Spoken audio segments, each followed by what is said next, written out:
Hello, shall we go for a wander?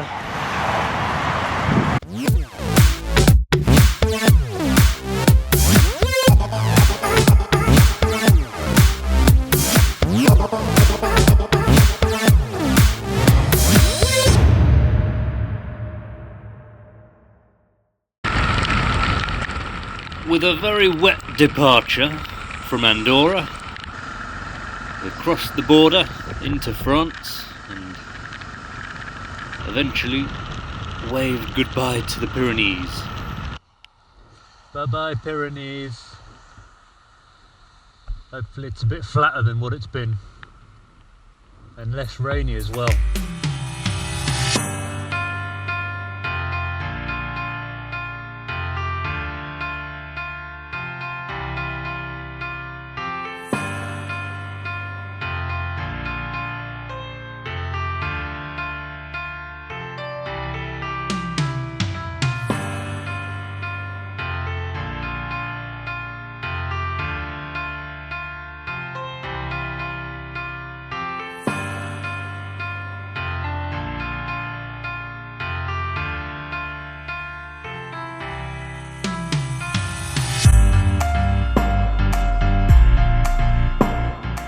The Millau Viaduct, tallest bridge in the world, depending on what reference point you use.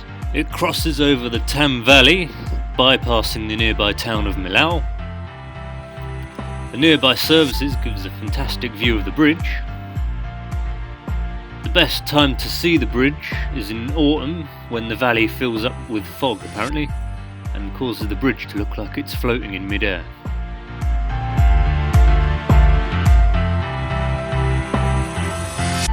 If you don't fancy paying the toll road costs, there is a backdoor entrance to an adjacent car park, and it's just simply a case of walking through the services and up to the viewing point the other side.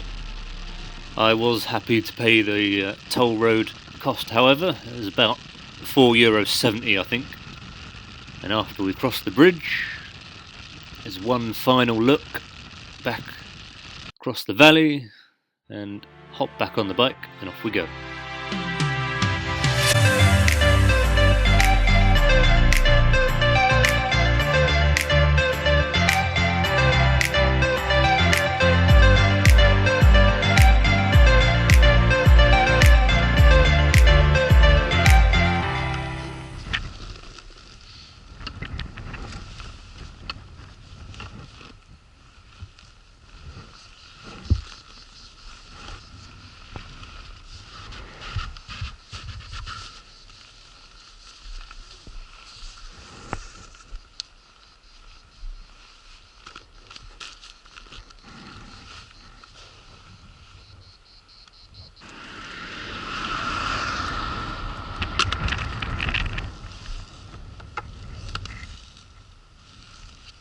I'm currently in the middle of nowhere, just trying to redo this, because the way I have been doing it has been fine,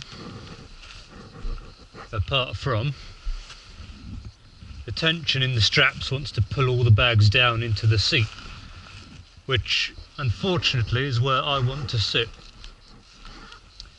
So I'm trying a new strapping method that pulls them back up that way, because I was just coming down this road and I thought, well, I'd stand up for a bit and ride, get the wind, because this fairing does actually do quite a good job of keeping the wind off of you, even though it doesn't look like much. And when I've gone to sat back down, I found the bags have occupied my seat, so tried my best whilst riding along to shove them back, because otherwise I won't be able to get my feet on the ground when I come to a halt, and I'd rather not have to pick the bike up for a fourth time this trip. So I think that's looking good. We've got that hooked onto there and it pulls it back that way, round the back, round there, then it wraps round that and then comes forward again, so that I can hook the ratchet strap there, and then I have access to a good ratchet strap point.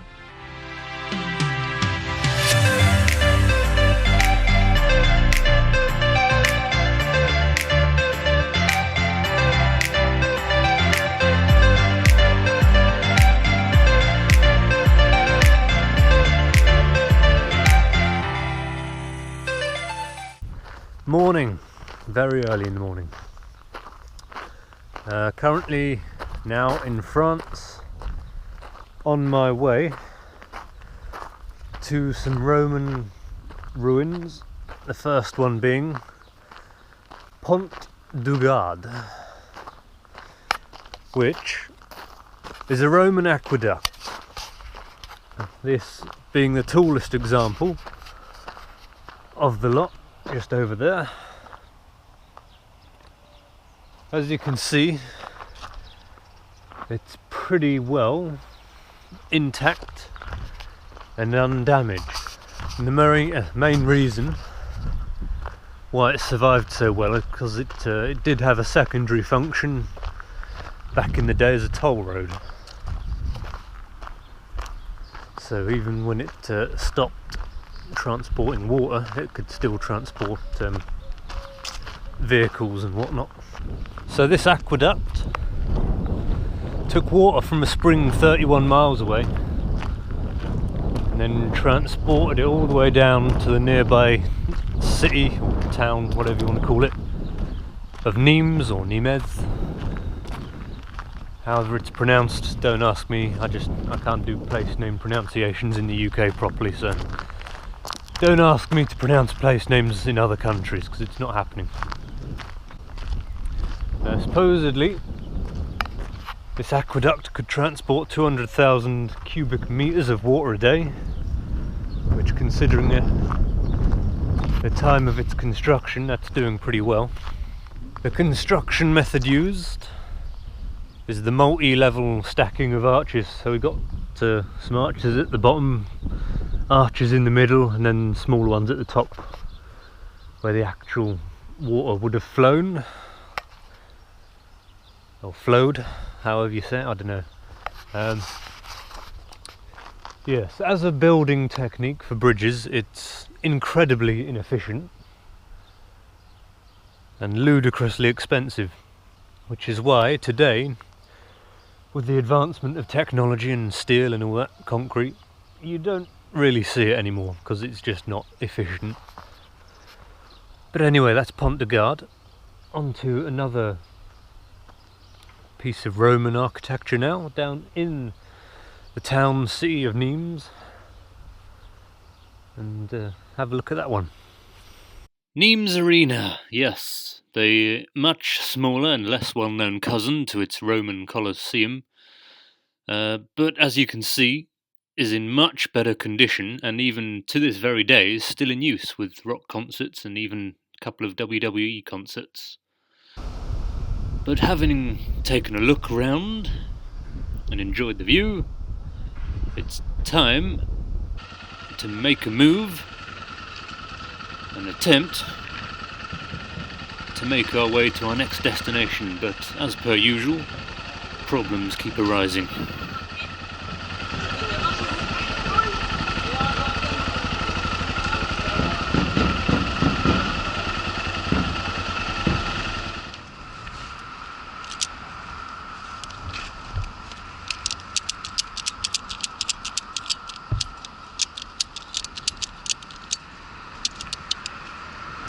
Okay, so the next bit in this saga is that this bit normally lies over top of there and sits in there.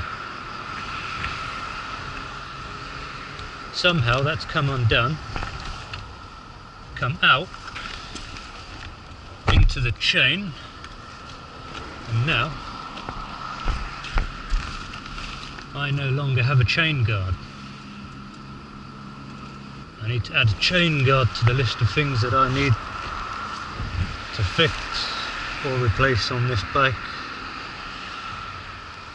Oh dear me.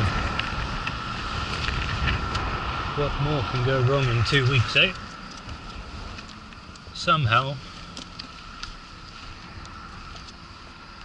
the rest of this seems fine. Chain seems fine. Got the bolt there for that bit.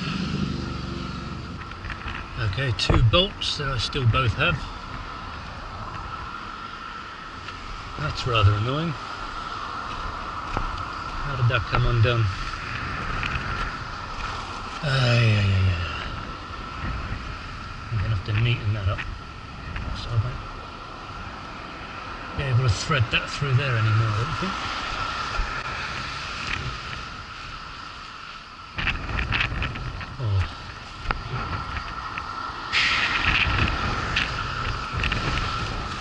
How many things can go wrong in just 4 weeks? You like me when I give you cookies, but you don't like me all the time? Yeah, no.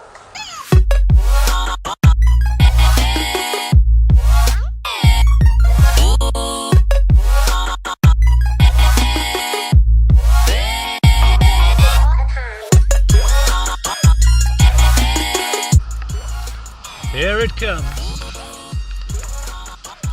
We just had the biggest crack of thunder right above me. I can see a bit of brightness through the trees there, so maybe this thunderstorm was fairly localised.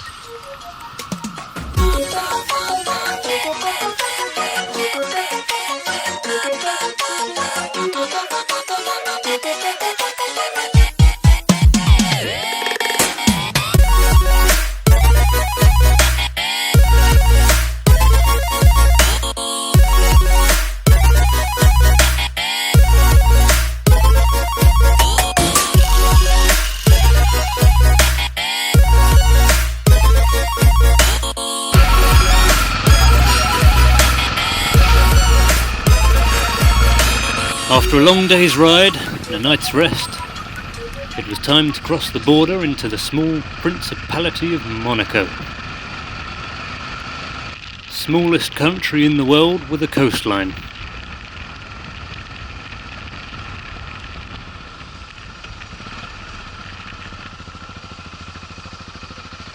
Having a ride round and a look at the iconic harbour,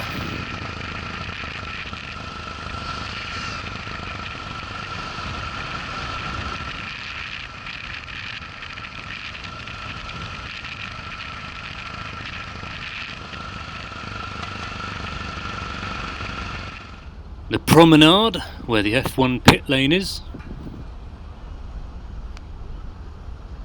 the start line and the grid where all the cars line up,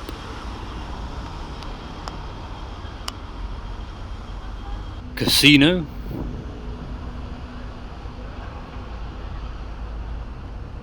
and the large selection of bordering on obscene super yachts. The amount of money involved here must be an absolute fortune. Finishing off at the end with a hot lap of the track, although I don't know if you can call 15 minutes a hot lap. Click on the annotation in the video or link in the description below and that'll take you to the entire 15-minute uncut lap. And with Monaco done, it was time to hit the road once more.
After spending the day riding round the edge of the Alps, finally I arrived in Chamonix and camped in the shadow of Mont Blanc.